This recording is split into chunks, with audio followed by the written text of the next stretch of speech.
Summit and Last Stand. Yes. Long standing for a long time. My favorite episodes of the show. Yeah, fantastic.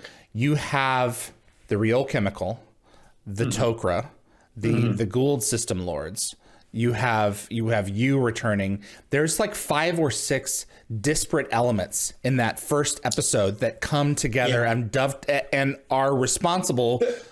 Go ahead. Absolutely. No, those are the type of stories I love. The ones that you said with the disparate storylines that end up dovetailing in the end. I mean, they're very tough to do, but if you pull them off, they are the most dramatically satisfying. I think for fandom as well, they seem, they always respond to the type of stories that seem to juggle a lot of ongoing storylines and find a way to sort of pay them off in satisfactory fashion.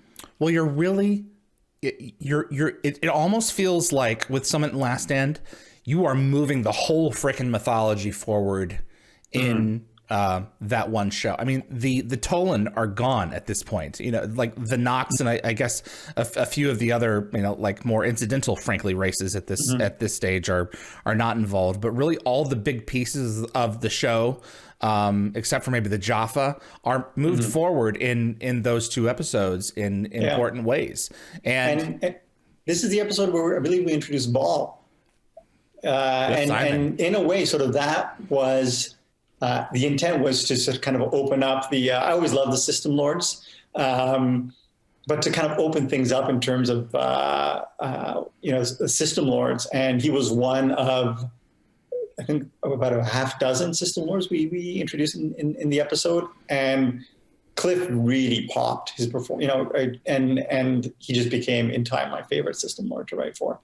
What do you think? Kind of that acerbic sense of humor. Yeah, exactly. What do you think is it that about his performance that really stands out? There is a menace to him in that initial episode that carries into Abyss. Yeah, and there's he's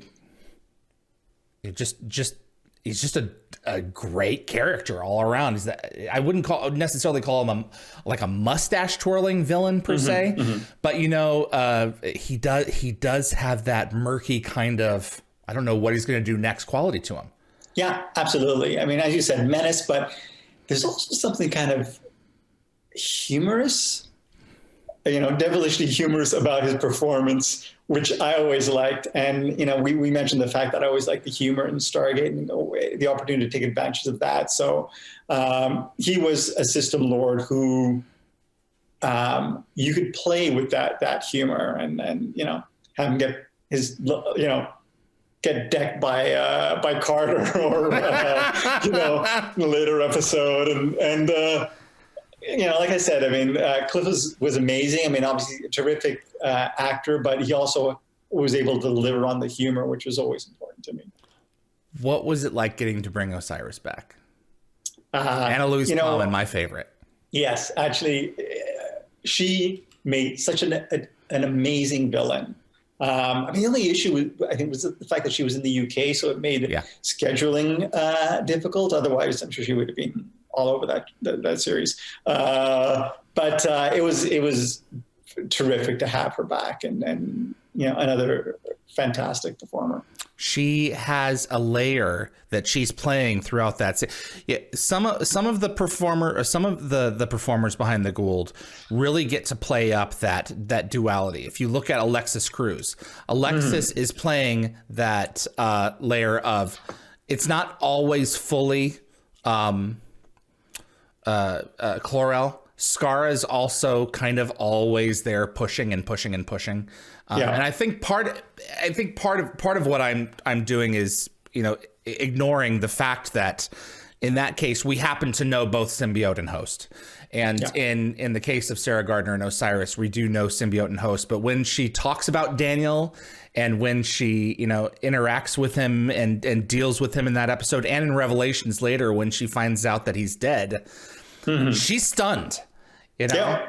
And that's, if it was just a mustache, if it was just an evil, villain, I want him to be dead, it would be a completely different response. But there's layers of subtext in Osiris's, in Anna-Louise's performance.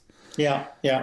And, I mean, like I said, there's just, you write a role and you cast to the best of your ability, and every so often you'll have a performance that just pops, and you know that, you know, this is a character you want to bring back. And after The Curse, we thought definitely she's a character. By the way, I keep on saying the UK, but I think she's from New Zealand, or maybe she wasn't. I think she was in the UK. I think she was originally from New Zealand. Right. I think that's correct. Yeah. And Dame Maggie Smith's daughter-in-law. Oh, so, really? I did not know that. Her husband is Toby. I can't remember his last name, but Maggie Smith's son. So he's the one. He's lost in space. He's Robinson. Oh. So yeah. Did not know that. Nice trivia. Right. Exactly. So, Revelations introduces the Asgard genetic flaw. Mm-hmm. Whose idea was this? Again, it was either Brad or Robert. And again, I mean, you're always looking to subvert audience expectations, or kind of throw those curveballs at, given our established mythology, given our established characters. And this is a huge one with regard to the Asgard. Like I said, and it certainly was not polarized. It was an idea that was so big, and that would have had such an impact that it really had to have been either Brad or Robert. It's a rare story that takes 5 years to unfold. From this to the end of the series, and it's a tragic one. Mm-hmm. It was tough losing those little guys in the end, and I always wish that we had gone back to Janet Fraser, Terrell Rothery's performance as Heimdall. Was Heimdall a character that you, in hindsight, would have revisited if you had the chance? I think so. I mean, I like the Asgard, Thor, obviously, but who's the Asgard we had on Atlantis? That was Hermiod. Yeah, Hermiod was neurotic. He was a bit sassy, He's kind of like, passive aggressive, and he was kind of fun to write for. But just in general, I absolutely loved the Asgard. And Trevor Duvall played Hermiod and Visir. Yeah, Visir was cool too. I kind of like Visir. Yeah, if we could have actually had, there was another one with kind of a sense of humor. I think he was. What episodes did he produce? Was he in Ripple Effect? Yeah, he was. Or no? Yeah, that was. I remember because I always tended to write the sassy, the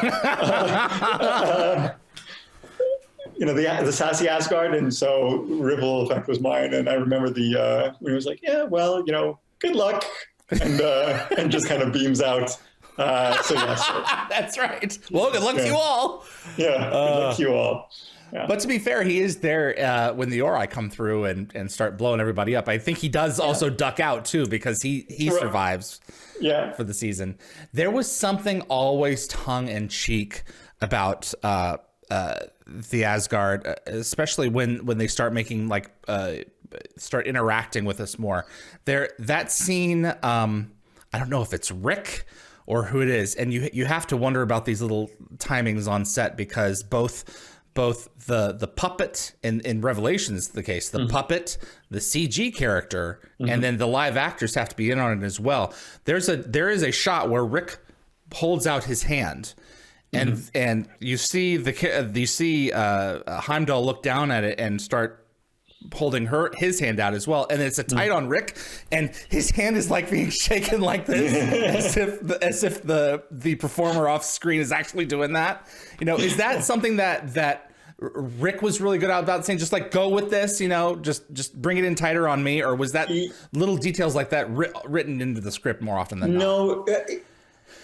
To be honest, I mean, there was what was written in the script, but really when you get to set, it's, we defer to our visual effects supervisor, so sort of, and working in conjunction with the director. Usually the director would be like, can we do this? Can we do that?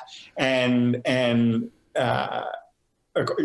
accordingly. Of course, Rick's contribution had a lot to do with it. For instance, I remember sort of Rob and Brad were always fond of saying that, you would establish our force fields, our invisible force fields, but we would know there was a force field because we would script in a shot direction where the actor would run their hand across it, and you would see it come up and be like, $1,000. But of course, you would script like, you would do it once, but Rick, of course, on the day would always be like, be playing with it. 2,000, 3,000, 4,000. Thanks for watching this clip from Dial the Gate. You can find the full live stream shows on our YouTube channel or visit dialthegate.com for the complete schedule. See you on the other side.